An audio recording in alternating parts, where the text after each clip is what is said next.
Economic Advisor. Then the second presentation by the Revenue Secretary. After that, Finance Minister will take the questions. So, Honorable Finance Minister.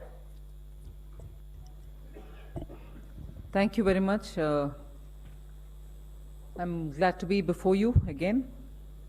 This time on two different things. One, to report on what has happened during the Parliament session, which you have been observing even as the Parliament was on.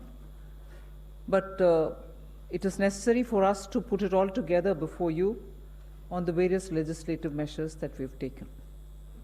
And the second is to come back to you to say as to where we are on the various announcements which were made before the Parliament session commenced, the winter session, and in them what progress has been made, so that we have before us clearly, prior to the budget session, a template which, from the ministry's point of view, addresses questions or has laid down the landscape before us on both the legislative and also post-July budgets, various measures that have been taken.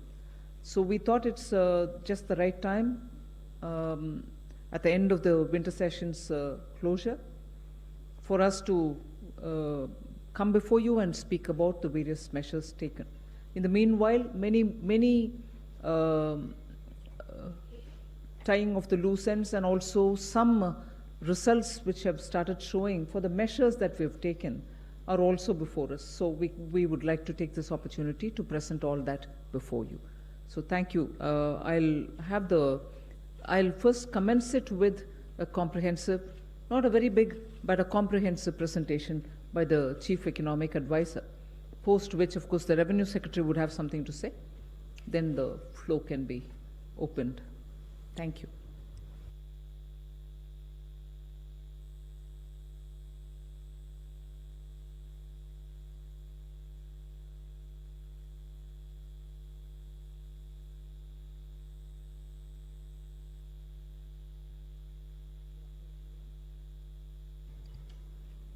So I'm going to, as the Honorable Finance Minister has rightly mentioned, I'm going to briefly touch upon the major interventions that have been undertaken to boost the economy.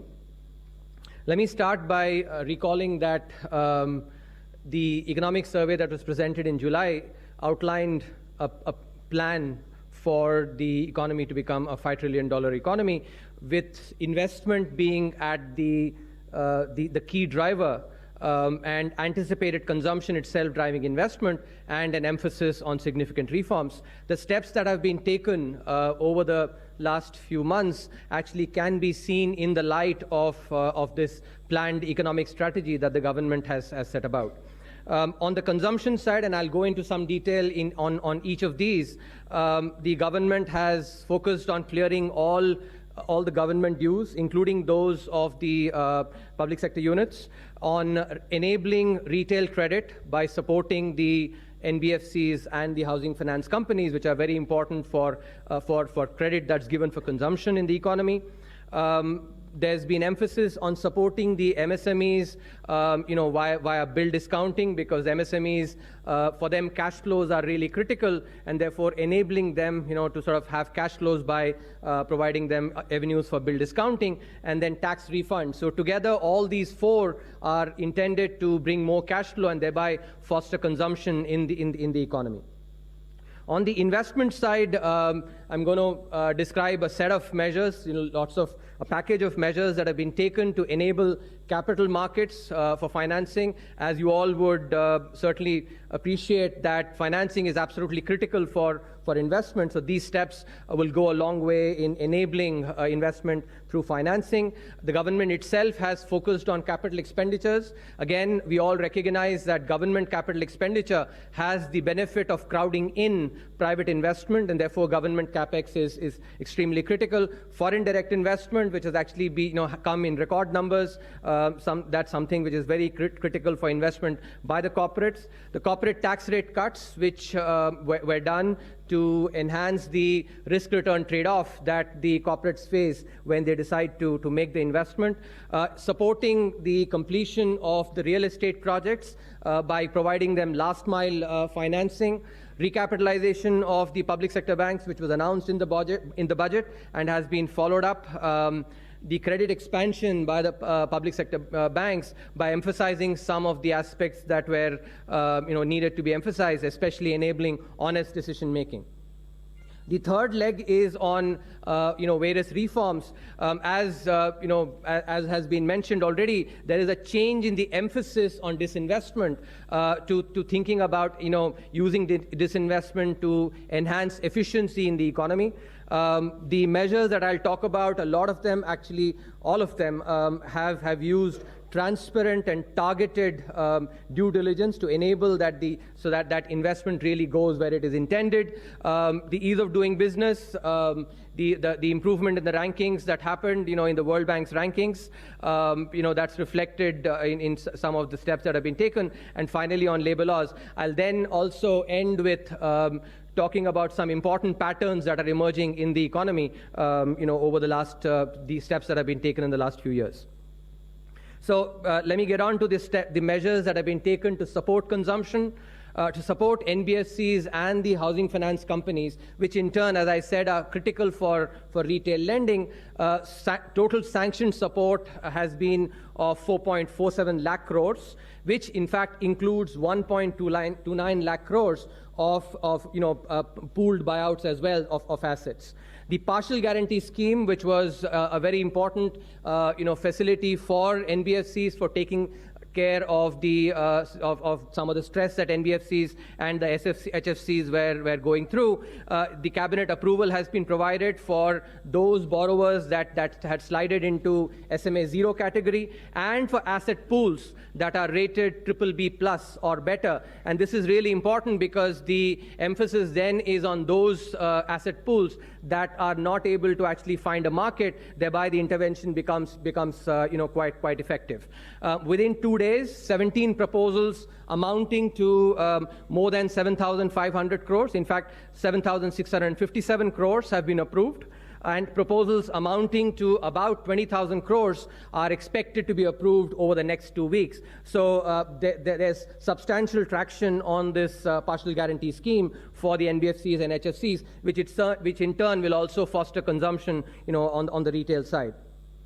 The government and the public sector units have cleared significant dues in 2 stages. Again, this is something that is important because that enables cash flow, movement of cash flow in the economy, and thereby enables consumption to get fostered. Up to 61,000 crores of dues were cleared previously. In the second round of the 32 CPSCs, which is basically the Navratnas and the Maharatnas, more than 60% of these dues, and I emphasize more than 60% of these dues, have been cleared in the last 2 months. There is also an important mechanism that has been put in place to ensure that, going forward as well, the dues that the CPSCs owe are low, and therefore cash flow in the economy is actually transmitted smoothly. 21 out of the 32 Navratnas and Maharatnas have now set up an online bill tracking system to reduce the pendency in bill payment and reduce the accounts payable in the system of the CPSCs permanently. Now, what is due is actually less than 5,000 crore, to be precise, 4,877 crores. That's what is due. So this is another key measure that has been implemented upon to enable cash flow and thereby consumption in the economy. Following up on some of these measures, the RBI guidelines mandating banks to link their lending rates to external benchmarks. Following that directive, all public sector banks have introduced repo rate linked loan products. And in terms of the traction that we've had in this particular move, more than 8 lakh repo-linked loans amounting to 72,201 crores, so more than 70,000 crores, have been sanctioned as of 27th November 2019. So more than 8 lakh repo-linked loans amounting to more than 70,000 crores till end of November. The MSME bill discounting, which is quite important because, as I had mentioned earlier, earlier, the MSMEs, for them cash flow is really critical, and when they're able to actually, use their bills to discount and thereby, tide over their cash flow problems, that's an important measure in enabling consumption because MSMEs are critical to that. Over 5 lakh bills amounting to 12,698 crores, so over 12,500 crores. Over 5 lakh bills amounting to more than 12,500 crores have been, have been undertaken in this window till 15th November 2019. Also, a transparent one-time settlement policy in the public sector banks has, was announced, and on that, the implementation over 5.25 lakhs, so over 5.25 lakh, that's 5.26 lakh, of loans that in numbers, and in the amount 16,716 crores. So over 16,500 crores has been sanctioned. So collectively, when you look at all these measures, these are expected to boost consumption significantly, and thereby also actually, because anticipated consumption affects investment, and would have a positive effect on that as well. Now, let me come to the specific measures that have been taken to boost investment. This is something that, the liberalization of the FDI, many measures were announced in the budget, and subsequent to the budget as well, many measures were announced, and the evidence of those measures fructifying is actually seen in the record FDI inflows. $35 billion in the first half of 2019-20, as against $31 billion in the during the same period last year. So $35 billion. So this is a very good sign of actually foreigners seeing India as a very, very important destination, and thereby actually putting their money where their mouth is. The corporate tax rate cut, 15% tax rate cuts, now makes us competitive, as competitive as any other country among our peers. Importantly, given the large market that we have and the large labor force that we also have, compared to these peers, the competitive tax rates also position us more favorably, because as you would realize, the foreign companies that come in usually have to incur some fixed costs in coming into a new country. When that can be spread over a large base, it gives them significant advantage. So that positions us very well for bringing in more foreign investment as well. Capital expenditure by the government, as I had preambled at the outset, capital expenditure by the government has the benefit of crowding in private investment, and of course that happens with a lag, but that is something which is very crucial. 66% of the budgeted capital expenditure of 3.38 lakh crores has already been undertaken. So more than 2/3 of the budgeted expenditure of 3.38 lakh crores has already been undertaken. The Indian Railways and the Ministry of Road Transport and Highways, they projected to undertake capex of about 2.5 lakh crores by the end of this month. Of course, they'll be also undertaking capex in the remaining 3 months as well. This is the number for as of 31st December 2019. The select CPSEs that I had referred to, 32 of the Maharatnas and the Navaratnas, have undertaken capital expenditures of close to 1 lakh crore, precisely 98,000 crores till November 2019, and are projected to undertake further capex of about 60,000 crores in the rest of the year. So together touching about 1.6 lakh crores. So that's the extent of capital expenditures by the government and the PSUs, which would help to boost investment. The realty fund, which is very important given the some of the difficulties that the real estate sector was facing, the fund of about 25,000 crores to be precise has been approved for last mile funding for the stalled housing projects. It is very important to keep in mind here that the actual impact of this fund will be many, many times this, because on average the construction cost is about 1/5 of the cost of a project, and if we suppose that on average these projects are half done, then at least 10 times the impact of this last mile funding will be in releasing projects. So about 2.5 lakh crore, just some back of the envelope calculations. Now, this fund, which is basically has the name Swami, is fully operational, and the investment committee is completing the due diligence on the first set of deals today as we talk. The necessary changes that were required to enable this have been done in the bankruptcy code. Now, what is very important, I must emphasize, actually, I brought this to your attention when I spoke about reforms, is that this has been done through careful due diligence, which requires, as you would appreciate, coordination across several different arms of the government, but that has been done in record time. 6 to 8 weeks as against usually what would take 6 to 8 months, and that is something that is quite heartening. The fund has found excellent traction from 13 domestic financial institutions, including HDFC, SBI, and LIC. The legal documentation for more than 10,500 crores has already been executed, which is again evidence of actually traction on the scheme. What is important is that this process of due diligence has incorporated some of the lessons that we've gathered from previous episodes of fiscal expansion, so that the investment that is intended here is targeted and transparent, so that it generates the intended bang for the buck.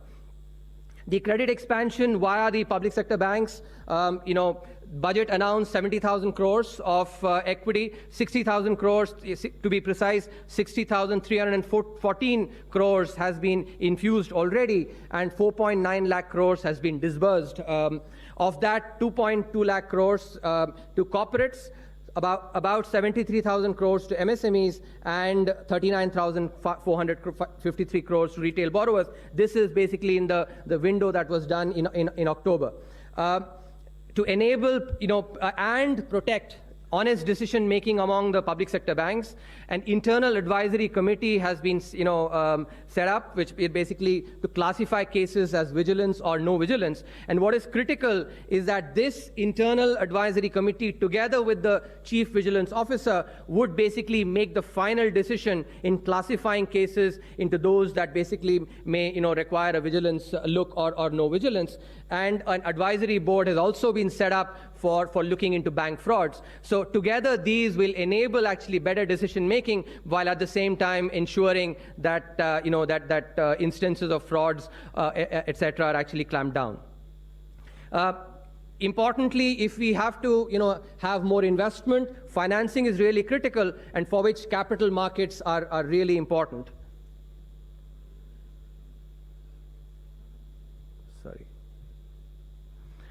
So the law that was passed by Parliament for setting up a unified regulator for international financial services, I think, is a very, very important move that we need to take cognizance of, because this will enable capital flows by reducing regulatory and compliance burden, because now these regulatory and compliance activities can basically be done in a one-stop shop, and thereby would bring back trading of Indian financial products from offshore centers onto onshores. The regulatory burden for equity and equity-like instruments like preferred shares, etc., have been eased through comprehensive rules for non-debt instruments under FEMA, and this will also enable to streamline foreign investment. This is an important move, the one unified market across the country for financial instruments through the rationalization of stamp duty. It was a key recommendation in the HR Khan committee to foster development of the corporate bond market. So this one unified market by rationalizing stamp duties is a significant move in expanding the presence of corporate bond markets. A revised ECB framework has been prescribed to rationalize the scheme for accessing foreign debt for Indian companies, and crucially this includes working capital loans and rupee-denominated loans by Indian corporates, which will enable capital raising by the Indian corporates for funding investment. Some more measures on capital markets. A framework for debt ETF has been notified by the SEBI, and the Bharat Bond ETF that has made news utilizes this framework. A framework to allow shares for differential voting rights, which is a very important move for startups, because startups need to avail funding without basically losing control over the company. So the allowing of differential voting rights, shares with differential voting rights, really enables funding for startups, and thereby is an important move for the new economy. Interoperability among the clearing corporations has been implemented, thereby will enable efficient use of capital for clients that trade on multiple stock exchanges. Plain vanilla options in commodities have been enabled, and this will enable hedging of the risks, especially on agricultural commodities. And norms for that are applicable to credit rating agencies have been tightened. As you would appreciate, credit rating agencies are a critical cog in the corporate loan market, and this will really enable further development of the credit markets, because investors look up to the credit rating agencies for information on the credit risk of the borrower. In terms of enabling foreign portfolio investment, the KYC norms have been simplified. In consultation with the ministry, SEBI has approved several changes in the norms as of 5th November 2019, and this includes simplified documentation and exemptions for regulated entities. The statutory limit for FPI investment in a company has been increased from 24% to the sectoral foreign investment limit, and this will be effective from the 1st of April 2020. On 4th October 2019, RBI announced its decision to permit USD INR trading at the Gst IFSC, and this is very important because it will enable actually foreign exchange markets to develop further, because domestic banks can now freely offer foreign exchange prices to non-residents at all times, and will also bring in offshore rupee market to the domestic stock exchanges, and thereby permit trading of USD INR derivatives in the Gst IFSC. Some important reforms, as I said, on disinvestment. The emphasis has changed on disinvestment to enhance economic efficiency, and therefore disinvestment in non-priority areas where competitive markets have already taken root, have come of age. Those basic have been undertaken. These include BPCL, Concor, and Shipping Corporation of India. Will enable private buyers to bring capital, importantly technology, and also better management, thereby enhancing productivity in firms, which will basically accumulate into growth at the economy level. The bandwidth for disinvestment has been, especially through minority stake sale, has been widened by bringing down the government's equity to below 51%. It's an important move because it actually releases significant bandwidth, and that's been done on a case-to-case basis, which will increase wider, which will lead to wider public ownership of the shares of the selected CPSEs. The Bharat Bond ETF, which you would have read about last week, has also enabled participation and wider pool of financing for the CPSEs. Some measures on the ease of doing business, as you would have, noticed and recalled. India jumped to 63rd in the World Bank's EODB rankings, and the bankruptcy code was a primary contributor to this. There have been important changes that have been brought in the, in the bankruptcy code as well, ring fencing successful bidders of stressed assets from the risk of criminal proceedings, when offenses have been committed by previous management and promoters. It's an important aspect in order to enable the functioning of the IBC. And importantly, the threshold for financial creditors has been, imposed to ensure that there is no frivolous, triggering of insolvency for very small amounts. Thereby, the spirit of the bankruptcy code is actually indeed respected through these changes. There is no need now for a debenture resumption reserve for debentures that are issued by listed companies, by banks, NBFCs, and housing finance companies. This will reduce the cost of issuance and thereby help in fostering the development of the corporate bond markets. Crucially, CSR violations have been decriminalized and are to be treated as a civil offense. NBFCs have been permitted to use the Aadhaar authenticated bank KYC. So all these together are important steps in easing doing business in India for corporates, and thereby should also have impact on investment by corporates. Crucial part, which actually investors have been clamoring for and have been mentioning, is the reform in labor laws.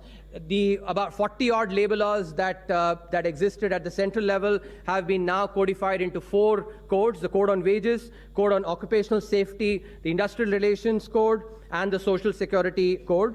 The Code on Wages, as you would know, actually has been notified in August 2019. The Code on Occupational Safety, Health and Working Conditions, was introduced in Parliament in July 2019. This brings together 13 central labor laws, within this new code. The Industrial Relations Code has been introduced in Parliament on 28th November. It amalgamates and rationalizes 3 central labor acts to impart flexibility to the exit provisions, especially by enabling fixed-term employment contracts and also enabling thresholds to be notified, thereby providing flexibility for attracting investment. The Social Security Code bill was introduced in Parliament on 11 December, and this will enable universal security for workers. To enable the take-home that employees, get to take to their home, the contribution of ESIC has been reduced from 6.5% to 4%. This will thereby put more money in the hands of employees, and thereby should also help in fostering consumption. In terms of compliance to labor laws, the web-based jurisdiction-free inspections have been enabled with report to be uploaded within 48 hours. Thereby, the compliance requirement will actually be simplified significantly in the employer-employment relationship. Now, let me just conclude by highlighting some important trends that are emerging in the economy, which we should certainly take note of. So this is some analysis that we've done on the status of employment, comparing it in 17-18 versus 2011-12. As you would recall, there have been several measures that have been taken over the last 5 years to formalize the economy. What you notice here, and this is the most important aspect to take note of, is that if you look at the distribution of employees between casual workers, regular salaried workers, and self-employed workers, what you would notice is that the percentage of casual workers has gone down by 5%, and the regular salaried workers has gone up by an equivalent 5%. So in 2011-12, the percentage of casual workers was 30%, which has come down now, and regular salaried has gone up by 5%. This translates into about 2.3 crore jobs moving from casual workers to regular salaried.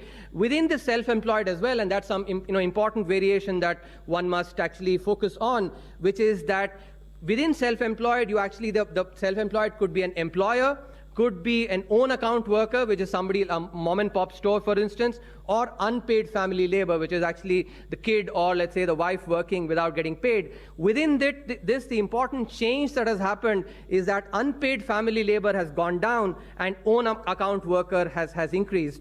And if these changes, especially on the movement from casual workers to regular salaried, is seen a lot more in the rural areas, with casual workers basically moving to salaried. In the urban areas, the move is from self-employed to salaried. So this is an important, transformation that is happening in the economy, formalization of the workforce. If you look at it from a different angle, the proportion of workers in agriculture has gone down by 5%, and this has been absorbed by a 4% increase in services and a 1% increase in industry. And this change is particularly highlighted in the rural areas where people have moved from agriculture to services.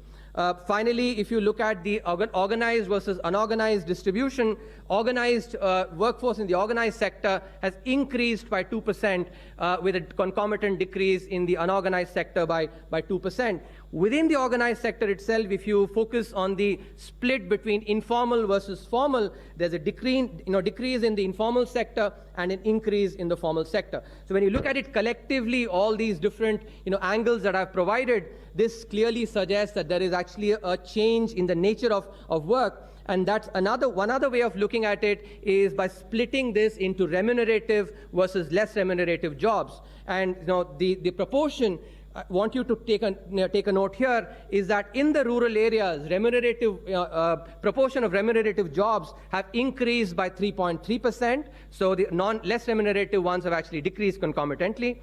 In urban areas, the increase has been about 1.4%.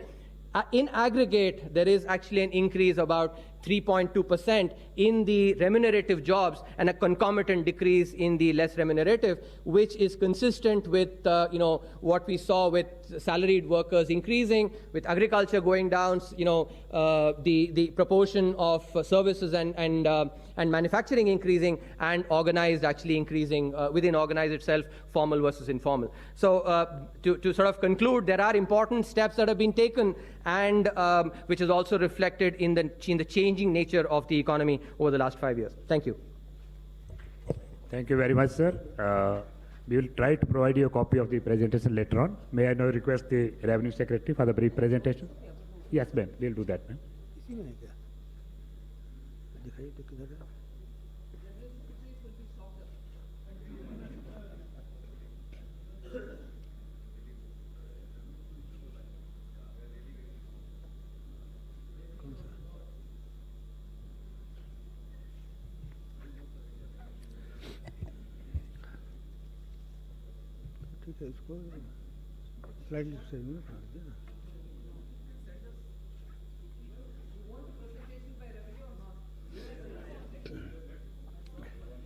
Good afternoon. My colleague, Chief Economic Advisor, has already given you the overall perspective. He has also spoken about how much money is being put in the economy to help and improve. So one of the important aspects was refund of taxes. So here we have given a comparative picture. So basically in the indirect tax, we have IGST refund. The IGST refund, let me explain to you that particularly the exporters who exports and then whatever GST has been paid on those products which are being exported, they get refund of IGST, GST through IGST refund. So in 2018-19, we had given a refund in 16.3 lakhs. Total amount was 56,000 crores. In 1920 till now, we have given refund of 9.64 and almost about 39,000 crores. ITC refund, there are many cases where the refund has to be granted, mostly because of inverted duty structure. So there, the last year, the total refund was 36,000 crores. Now this year, because we have expedited refund, because we are trying to ensure that the people get refunds in time, this year, till November, we have already given refunds to the tune of 33,000 crores. So last year, total refund in one year, 36,000 crores. This year, till November, 33,000 crores. Now, so far the income tax, the direct tax is concerned, the last year total number of refunds that we issued was 1.84 crores and total amount was 1.23 lakhs crore. Now in this year, till November, rather till 11th of December, we have already issued refund of 2.16 crores and amounting to 1.57 lakh crores. So if you can see increase over 2018-19, in terms of numbers, 17% increase, and in terms of percentage, in case of a direct tax, 27.2% increase. So if you sum total, both direct tax and indirect tax, total refunds that have been issued in this year is amounting to almost 2.2 lakh crores, 2,20,000 crores. Now, what we have done is that in case of a refund, we have in GST, we have made this entire refund process completely automated. Earlier, people used to go and apply before the GST authorities, and then those refunds used to be processed manually. From 26th of September, it's a completely online process. The people are able to file online processing, sanctions and disbursement, everything. Earlier, every GST refunds constitute the state GST and then the CGST, and then the state used to give sanctions separately, central government used to sanction separately, and they used to be disbursed also separately. So what we have done is that now is the single source disbursement. The refund applications are given online, they are sanctioned, disbursed also online, and then a single authority disburses the refund, and then the states and center, they split the whole refund amount. They adjust the refund amount later. Now, in GST, we have taken some recent, the important initiative.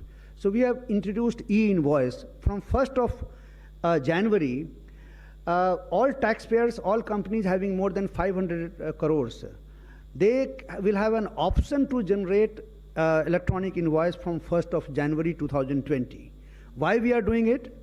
Because from 1st of April 2020, we are going to make electronic invoice mandatory for the companies having turnover more than 100 crores.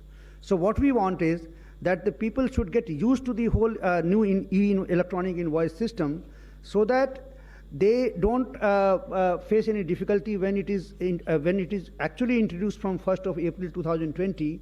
And so what we have proposed is that the companies above 100 crore turnovers, it will be mandatory for them to issue electronic invoice, and then we can bring down this turnover limit, so that others also can take advantage of this. Now, once e-invoice is generated, then their returns also can also be self-generated, because as you know that in GST, one has to give the details of his sales and purchase.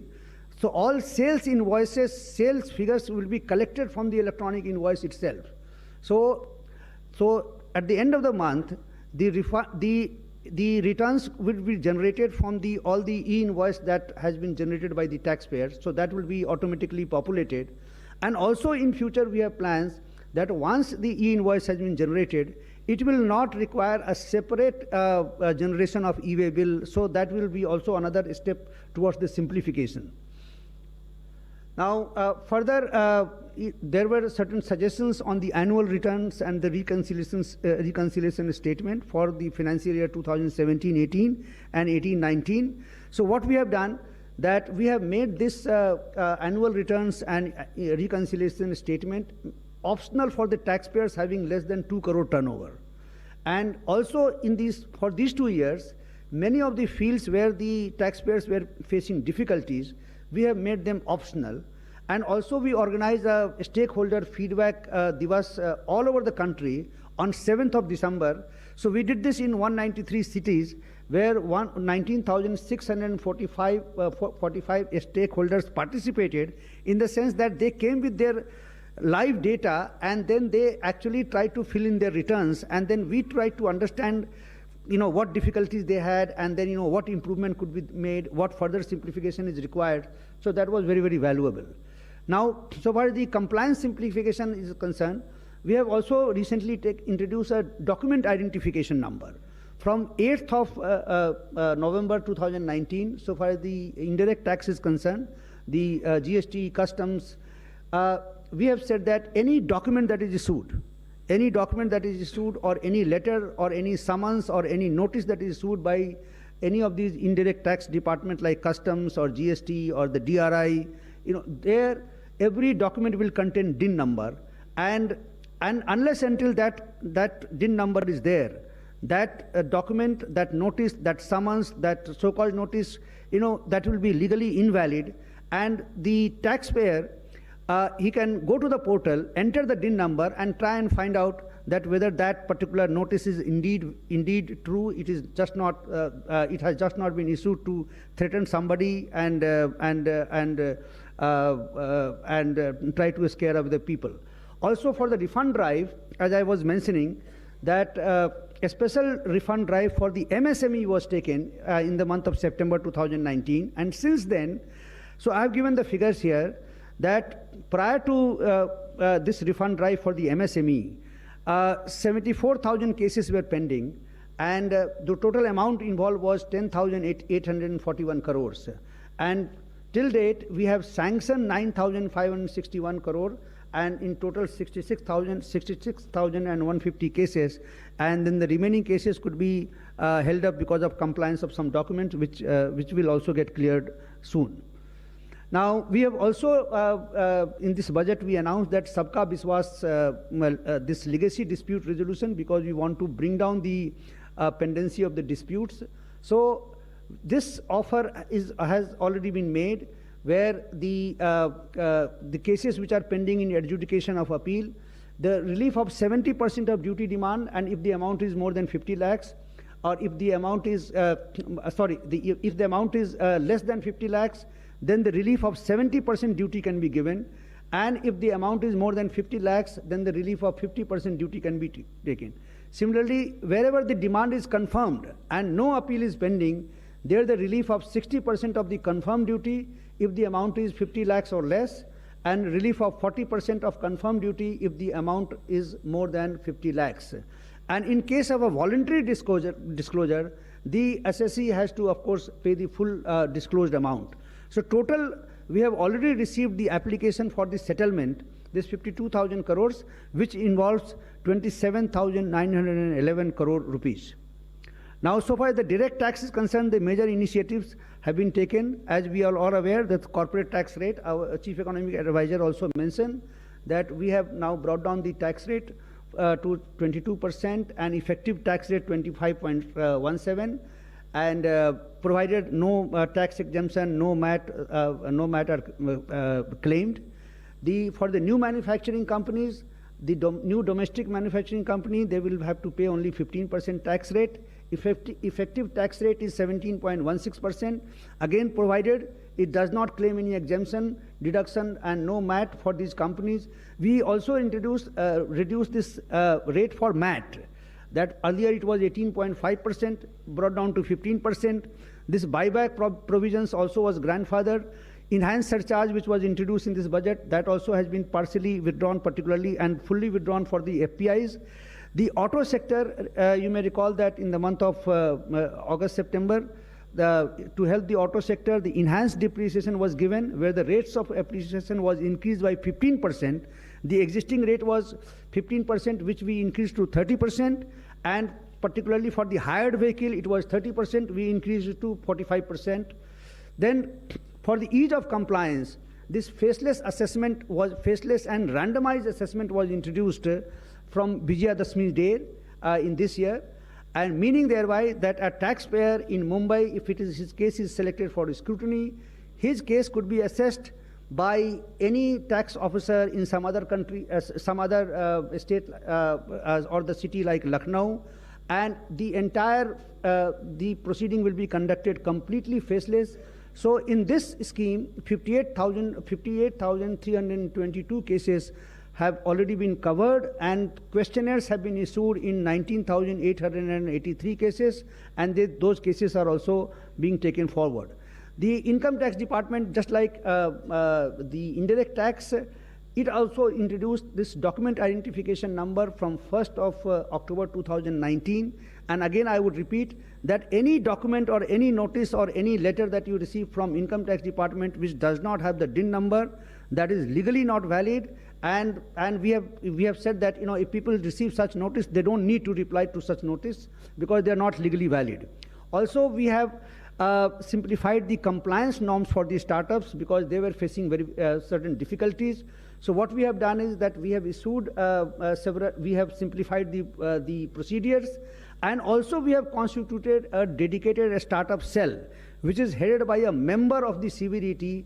And since then, you know, the amount of complaints that we used to get, particularly from the startups, have actually reduced, because during the last 2-3 months, we have not received any major grievance from any startups.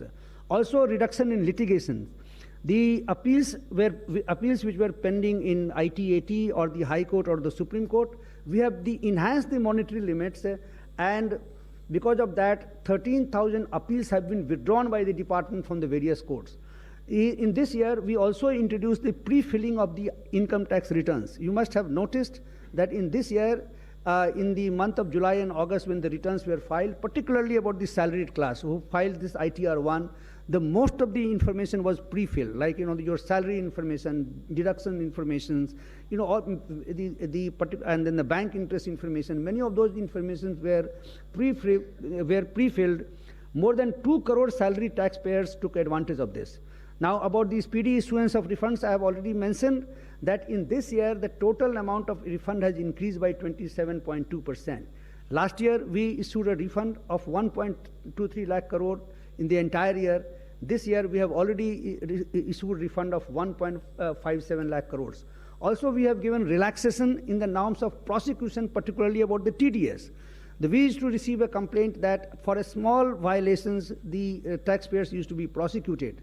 So what we have said, that if the amount is less than 25 lakhs, particularly in TDS deduction, then in such cases, the prosecution decision will be taken by a collegium of officers, and particularly of the Chief Commissioner's income tax rank, and then only the prosecution could be filed, and they would see that whether it is a case of willful evasion of tax or failure to file returns. Thank you. Thank you very much, sir. Friends, there are number on your seats. One by one, we will call the number and we will take the question. Number 17. Good afternoon, ma'am. Shishir here from Hindu Business Line. There are a number of figures given, but one number, last evening you talked about that compensation, GST compensation dues will be paid to the states. Can I ask you, ma'am, what is the total due as of now, and what is the situation of compensation fund? Well, the figures I've given yesterday in the House. So I didn't come ready with the exact figures that you want, but you may want to refer to the answer that I've given in the Rajya Sabha. Number 7. Ma'am, given the current situation of the economy, there is a lot of news reports happening that the revenue targets might not be met, whether it be the indirect taxes or the direct taxes. What is the current situation on both the direct and indirect tax collections? And as you have been repeatedly saying, at the RE stage, you might be at a more comfortable position to talk about the fiscal deficit. I'm sure the budget exercise has started. If you could give some outlook on how government would like to maintain the fiscal stand. Yeah, you're right in saying it has started. It's not ended for me to give you a picture yet. But on the exact numbers, where we are on direct Is there something you want to say, Secretary? what is the current status of both? Please let the answer come from this side and then give your questions. We are undertaking this revised estimate exercise. So I think the things will be clear in the next, I would say, next few weeks. So we are still collecting the data, because up till 30th of November, we have already given the data about the income tax, the direct tax, corporation tax, and the income tax, and also about the GST. So those figures are already out in public. Now on 15th of December is the date where the advance tax for the third quarter will come, and this on this day we'll get a fairly good estimate that what is going to be the impact of corporate tax reduction, because the corporate tax reduction was announced on 20th of September, and after that the 15th is the last 15th is the date where the people will actually, each company will assess that how much tax it has to pay, and in this current year, after adjusting all the tax that it has already paid in the first 2 quarters. So that is the kind of an exercise we will have to undertake, and then only we will come to a realistic figure as to what will be the revenue collection in the income tax in this year.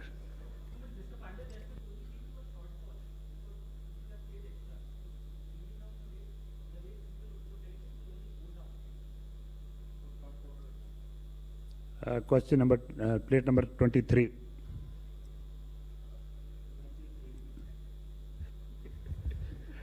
Hi, I'm Shubham Batra from Cogensis. My question is, by which quarter do you see the pickup in economic activity as an impact of the implementation of the central government capex, the CPSC capex, and also the loan disbursals that have happened to the NBFCs? Because there are still some agencies that are projecting that the fourth quarter could see a further dip in the GDP growth to 4.3%. And to the Revenue Secretary, so right now, will there be any provisional estimates on the third installment on of advance tax collections? You know, I have already clarified that the direct tax collection is already out by, the 30th of November figure. You already know that. Same thing is about the GST also. That is the indirect tax. Now, what the trend, what exactly we will get in this quarter, that will be known only on 15th or 16th of December this year, this month. And that is going to tell us that what exactly we will get again in the next quarter, that is on March 15th. So I think we will have to wait for some time to get to some realistic estimate and get to know more than what we already know. That what we know is that the figures which are there till 30th of November, that direct tax and indirect tax. Number one. Just please wait. Next. Hi.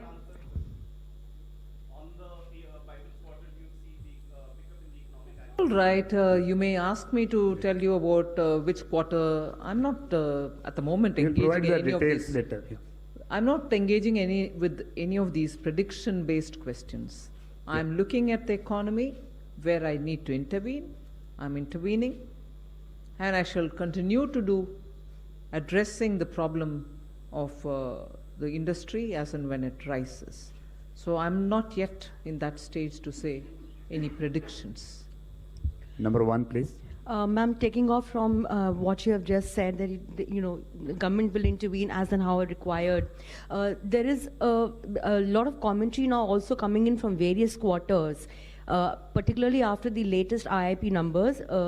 Third consecutive month that the numbers are still in the negative territory. Though the pace of deceleration has come down, and also your inflation numbers have gone up. Keeping all of this in mind, the new commentary that is coming in is now that probably the Indian economy is entering a stage of stagflation, quote unquote. Ma'am, any comments on that? Any observations? No comments on that. I've heard it. Stagflation is a narrative which is going on. I'm hearing it. 24. Good evening, ma'am. This is Arup from Business Standard. After the RBI's latest projections, when they have slashed India's growth forecast from 6.1 to 5%, has the government tempered its own internal estimates? Because I'm still going by the last number that the CEA, Dr. Subramanian, had spoken of, that is 6 to 6.5. So have you, tempered your own numbers internally, and that second half, that uptick in second half growth that was expected, is that still an expectation now? Second half is not over yet. Yeah. 35. Ma'am, this is Aishwarya Paliwal from India Today. Ma'am, this. 35. Yeah. Ma'am, now Rahul Gandhi has been going on record and saying that whatever the government is doing is trying to divert the attention from the economy. And he's saying that the economy is in the doldrums. So do you have a counter for that?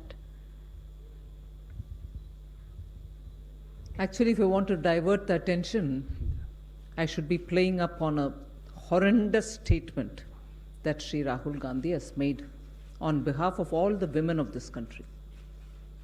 Number 18. 1 minute. I'm not finished.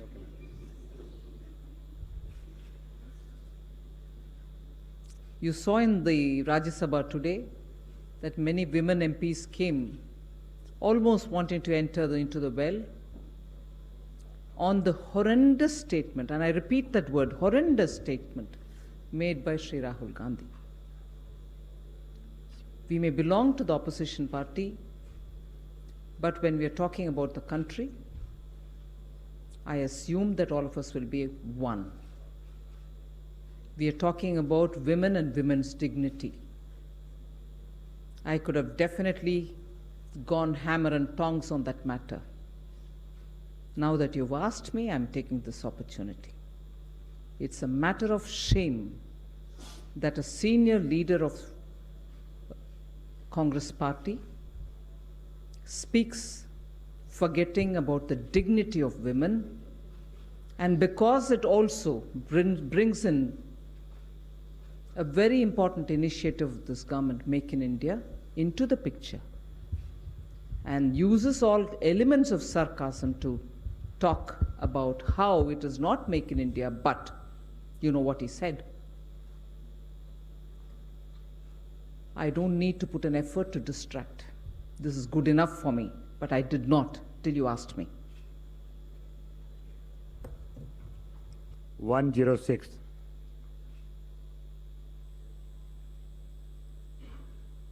Madam, Himanshu Shekhar, आपके सामने ही हूँ मैं। एक महत्वपूर्ण report CNAG की parliament में पेश की गई है, जिसमें ये कहा गया है कि जो प्रधानमंत्री उज्ज्वला योजना है, उसकी ऑडिट, परफॉर्मेंस ऑडिट में ये पाया गया है कि बहुत सारे गवर्नमेंट फंड्स जो हैं, there is a risk of diversion of domestic cylinders for commercial use. कैसे देखते हैं आप इसको? प्लग करने के लिए आपको लगता है सरकार को पहल करनी चाहिए? जहाँ तक मेरा याद है, इस विषय के ऊपर पार्लियामेंट में शायद एक जवाब कंसर्न डिपार्टमेंट में दिया है, if I'm right. If not, the whole attempt of the government is to ensure that the direct benefit transfers happen so that there are no pilferages. I'm glad that the CAG is also talking about that there may be a risk, if you use the word. They've not said it has happened already. They've only said there may be a risk, right? So the attempt of this government is to make sure that by using DBT, we'll get over the problem, if any. At the moment, even the report, as I understand, as you're saying, has not said that there is something wrong. They only said maybe. Government is already taking steps for DBT. 18, please. कल रक्षित हूँ ABP news से। कल IIP number आया है, 3 महीने से लगातार degrowth हो रही है। बात CPI की होती है तो लगातार 4 महीने से महंगाई बढ़ रही है। ऐसे में आपकी तरफ से एक क्लियर स्टेटमेंट क्या होगा कि भारतीय अर्थव्यवस्था इस समय पे कहाँ खड़ी हुई है? आप उसको बुरे दौर में मानती हैं, बहुत बुरे दौर में मानती हैं, या आपका क्या मानना है कि भारतीय अर्थव्यवस्था फिलहाल आप कहाँ पर देखती हैं? जवाब दे चुकी हूँ मैं। अर्थव्यवस्था कहाँ है वगैरह में एंगेज नहीं कर रही हूँ। मैं सीधा काम कर रही हूँ, जहाँ हमारे आवश्यकता है वहाँ कुछ करने के लिए।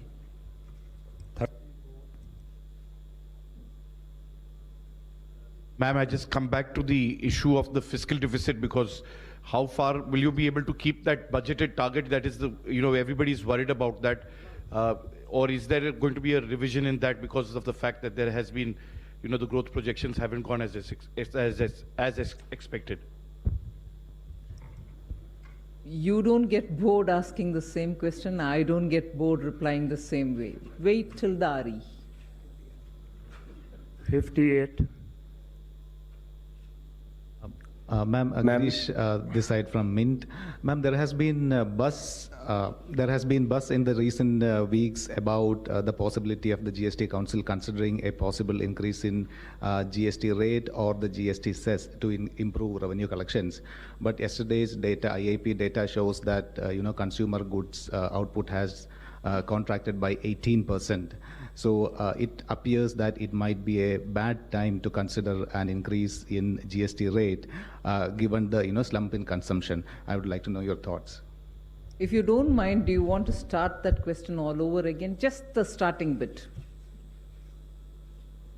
Been buzz in recent weeks that there has been buzz in recent weeks that the GST Council may consider an increase in GST rates or the GST cess in order to. The bus is everywhere else other than in my office. The bus is everywhere else other than in my office. Does that help? I don't know where this is coming from. I have not been to the GST Council yet. So whether it's going to request them for a hike or to ask them to review, nothing have I spoken among ourselves. We have not had any conversation on it yet. But it's good to see all these churning outside. It helps to clarify our thought processes. So it's out of the table, I can presume. No, I'm not even saying that. I'm saying we as a team have not spoken yet on what we want to go to the GST Council with. So it's good that so much of thought is having its own churn outside. Helps me to understand how the mindsets work. We have not taken a call. The bus is everywhere else. Number 2. Sorry? That's fine, but I'm attributing to my team. Ma'am, I have a question on GST. Yesterday in the Parliament also you said that the compensation cess has not been paid to the states after August. Many states have also met you. Some of them are even saying that they will consider legal options because getting the compensation cess is their right. What is it that the centre is going to do? And of course the GST Council is going to do it in the upcoming days. The meeting is on the 18th. What are the options that are on the table? If you could just help us understand that. Again, I did give an elaborate answer on this yesterday in the Rajya Sabha. No one is denying that it is their right. I fully acknowledge it is their right. And I've also given the figures out as to what was the collection, how much was paid in 2017-18, and again, what was the collection and what was paid 18-19. And I've also said, up to October 31st, what was the collection and then what was paid. And I'm also saying that it is an article of faith, cooperative federalism, and we shall keep up what has been committed in terms of giving refunds, in terms of giving the compensation. 68. That says everything. 68, please. 58.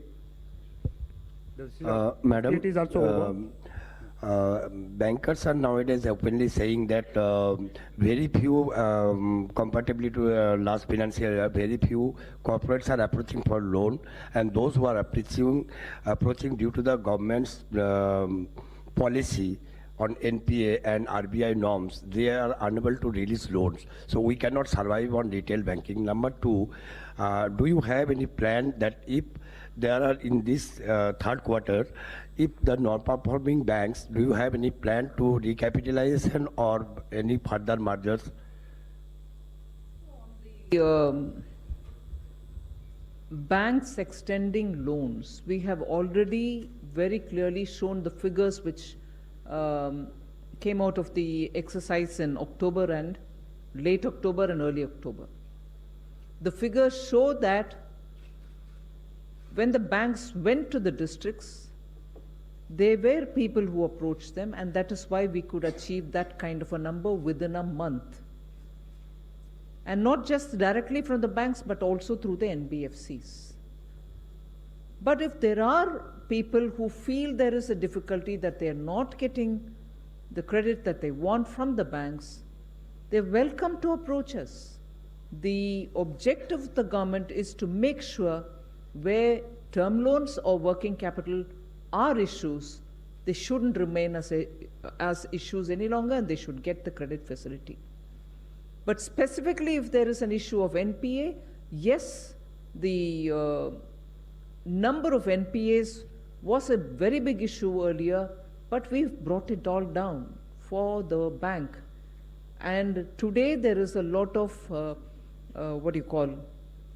engagement with the customers of the public sector banks, and banks are sitting and talking with them to see how best their stress situation can be restructured. So I don't see that being an unaddressed issue. It may still need time for resolution, but it is being addressed. 30. Is the 4,877 crore mentioned in the presentation the dues only of the CPSEs or the dues owed by both the government and the CPSEs?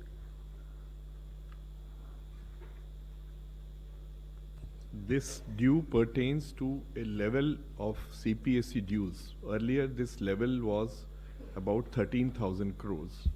A campaign which was taken earlier, which cleared up a big chunk of 60,000 crore, and it was found that among CPSEs, a level of 13,000 crore as a permanent level remained because bills keep coming on regular basis. So they introduced a portal-based system of clearing to push down that level even lower, so that the cash cycles for the business, largely these are MSMEs, smaller vendors, and so on and so forth. So that level has now come down to 4,887 crores.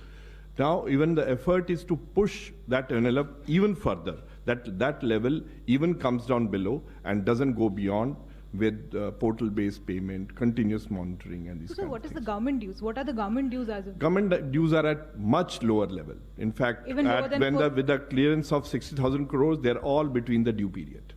So around 4,000 Yeah. crores or less than that? No, this specific sum pertains to 32 CPSCs. Right. All government dues are within the due period. Sorry, within the? Within the due period. Within the period they are to. 37. Thank you, sir.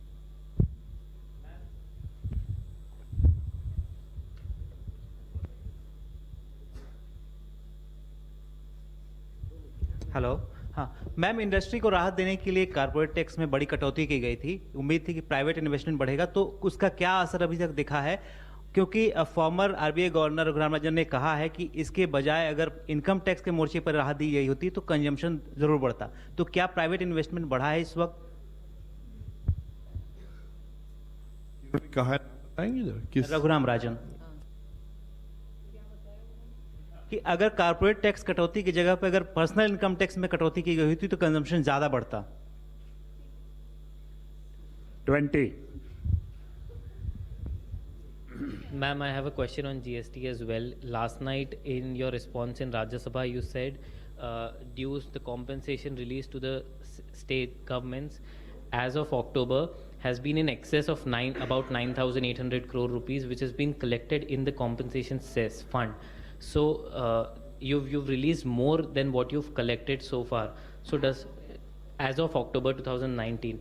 So does that mean that you'll rework your entire compensation strategy, that you have to give compensation to states in every 2 months, since your collections have been lower than what you've been actually compensating states? And since as per the constitution, as on today, you can only compensate states using the compensation cess proceeds. So will that mean you'll increase the compensation cess on products? And will it mean that you would also rework the entire strategy for compensating states? At this stage, I've explained where we are, which is what I did in the Rajya Sabha. I've also explained that there need not be a confusion, because that was specifically asked by a member, that there need not be a confusion about if only some states have been denied the compensation and some others have been given. No, nobody has been given. That has also been explained. And I also assured that it's the duty, and we recognize the duty that we have to give it. Nobody is denying the compensation to anybody, any state. So at this stage, we are only there.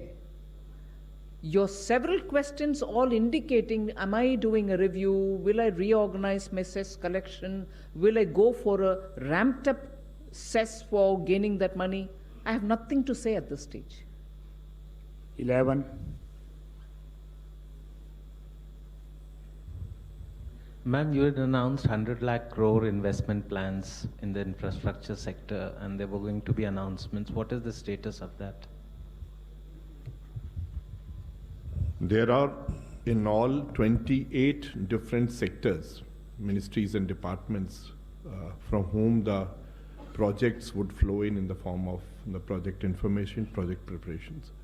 So the projects all put together would form a basic project platform that is consisting of data about those projects, what status they are, what is the sequence of their being implemented, and thereafter how they would be financed, and sectoral reform wherever they are required.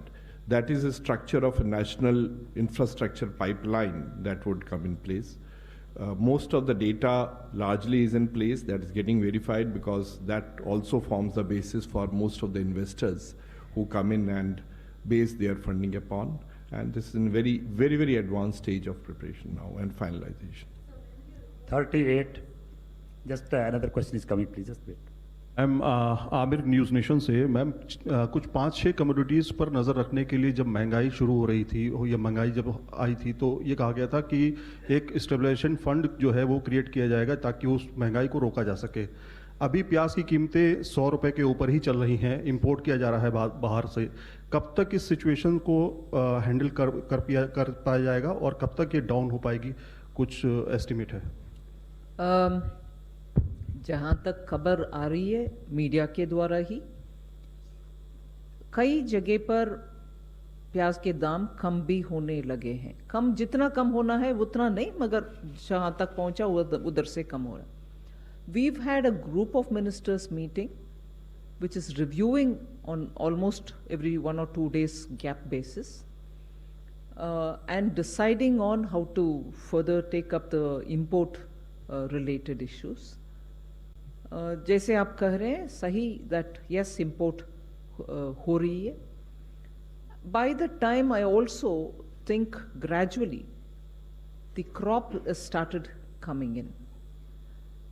इसमें हम एक विषय भूलना नहीं चाहिए कि जल्दी perishable commodity जैसे अनियन और जिसमें मॉइस्चर कंटेंट ज़्यादा रहने में और जल्दी भी वो सड़ जाता है, इस बार because of the rain and excessive in some places and flooding in some other places crop extent ही कम हुआ, देयरफॉर आउटपुट भी कम हुआ.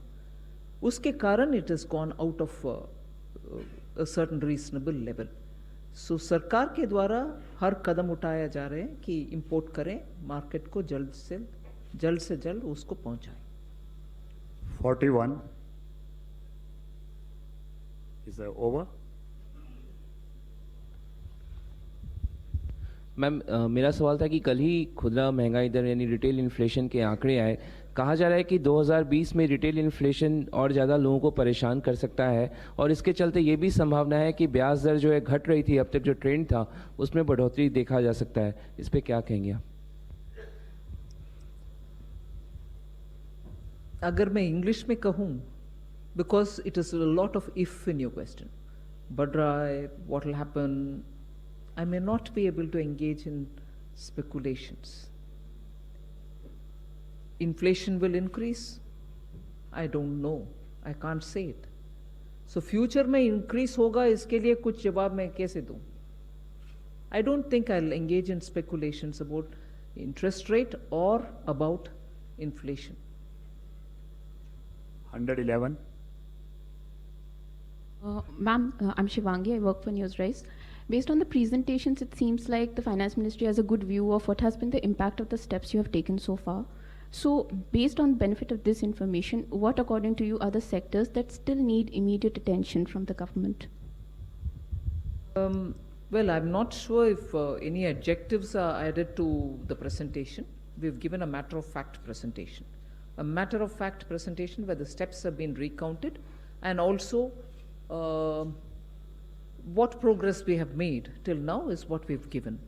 So I am not yet in a position to say that these steps have borne A, B, C type of results, although I'd like to have the results coming out or showing up sooner. So that is one thing. The second is, as regards the sectors, till now, I think across the board, those who have spoken to us and demanded some kind of an intervention, we've responded to them. I'll be very keen to see if these steps are really meeting up with the expectation of the sectors concerned. If not, I may want to see if I need to do more. As of now, there is no other sector which has approached me as yet. And it's a question also now because budget is getting too close.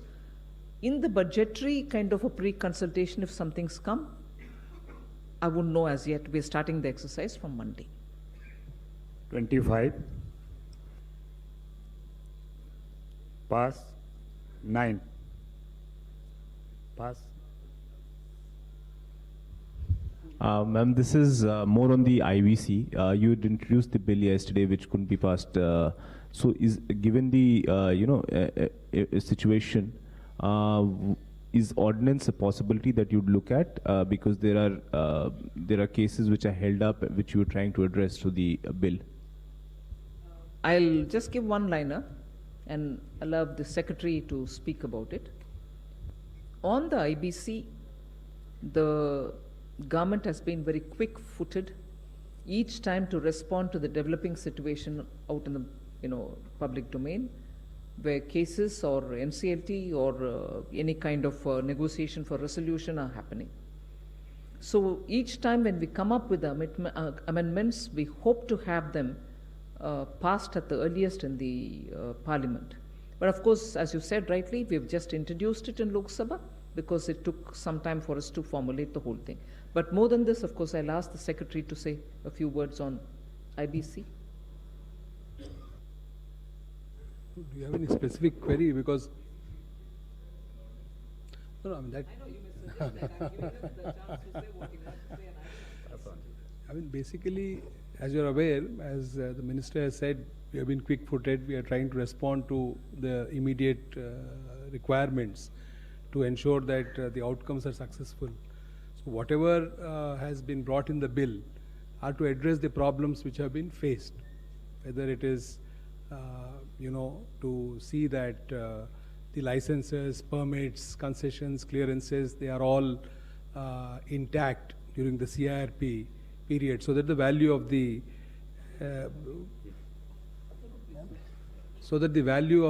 assets are preserved. Similarly, there have been major resolutions which have been cleared where the resolution applicants have been apprehensive about uncertainties. So that matter also has been addressed. So I think the intent of the government has been very clearly articulated. The bill has already been placed in the Parliament. So I think most of these apprehensions have been put to rest. Between you and me, we've not answered, Siddharth. Another mere coincidence on 13th, last question from number 13.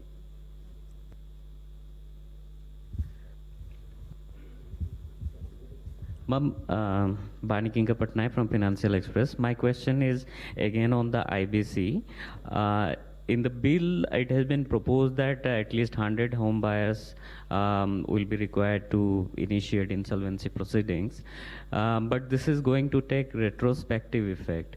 So what happens where the resolution process has already been initiated and the home buyers fail, suppose a single home buyer fails to get the numbers within the 30 days?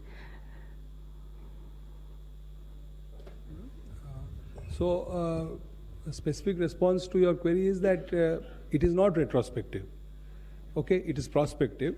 But all those cases which have been filed but not yet admitted, they will have a 30-day period to cure it. That means if a single home buyer has filed an application to bring a company to resolution process, that single individual will have 30 days to bring in remaining 99 home buyers. The second clarification is this is not a home buyer specific amendment.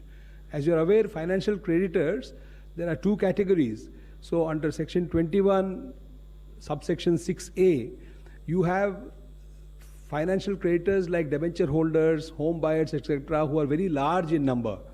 So unlike the other category where they are not in that many number and the exposure is very large, here the number is very large and individual exposure is very small. So there is an intelligible differential between that category of financial creditor and this category of financial creditor. It has been felt that here, if a single person in say 10,000 people can just trigger the process, it may be excessive. So that is the reason this threshold has been fixed, and as I explained to you, it is not retrospective, but that means if a CIRP has been initiated already, it can't be taken out. I would like to thank the Finance Minister, MOS Finance and the Secretaries. Friends, thank you very much. Please join for a cup of tea on the 4th floor. Thank you very much.